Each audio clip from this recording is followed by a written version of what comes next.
yaitu pembaruan.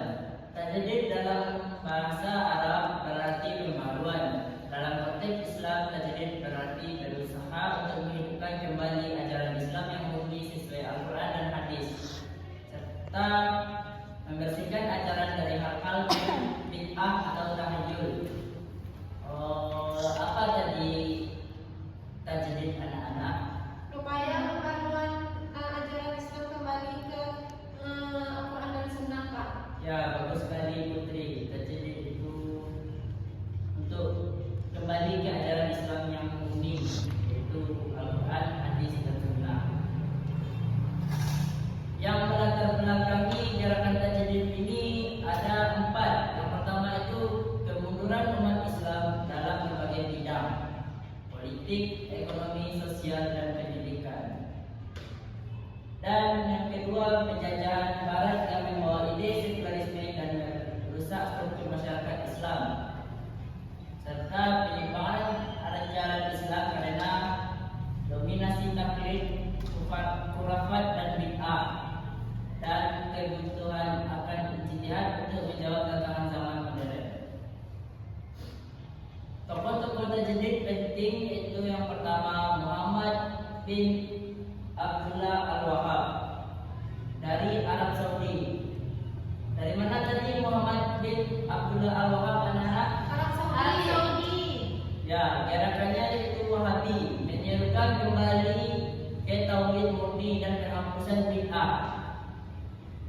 Dan yang kedua itu adalah Jamaluddin Al-Afghani. Jamaluddin Al-Afghani ini intelektual dan aktivis, menekankan pentingnya persatuan umat Islam. Dan yang ketiga Muhammad Abduh dari Mesir, mendorong nasionalisme dalam Islam, reformasi pendidikan, dan ijtihad.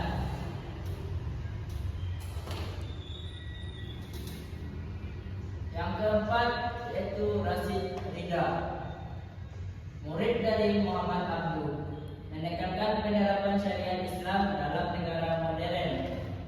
Dan yang kelima yaitu Ahmad Khan dari India, mendorong modernisasi pendidikan dan kolaborasi dengan Barat secara selektif. Dan yang keenam yaitu Muhammadiyah dari Indonesia, didirikan oleh Kiai Haji Ahmad Dahlan pada tahun 1912, menolak taklid dan khurafat, menekankan pendidikan.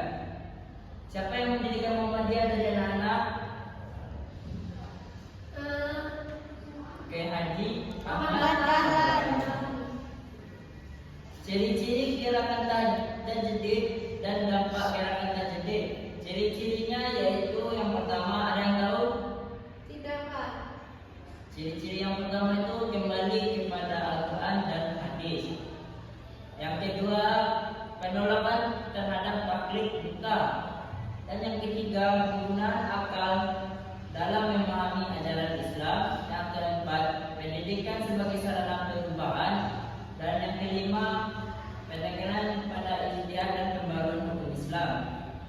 Dampaknya yaitu yang pertama, lahirnya organisasi pembaruan di berbagai negara Islam, terbukanya ruang ijtihad dalam hukum Islam, modernisasi lembaga pendidikan Islam, dan bangkitnya kesadaran umat Islam akan pentingnya kembali ke ajaran yang murni.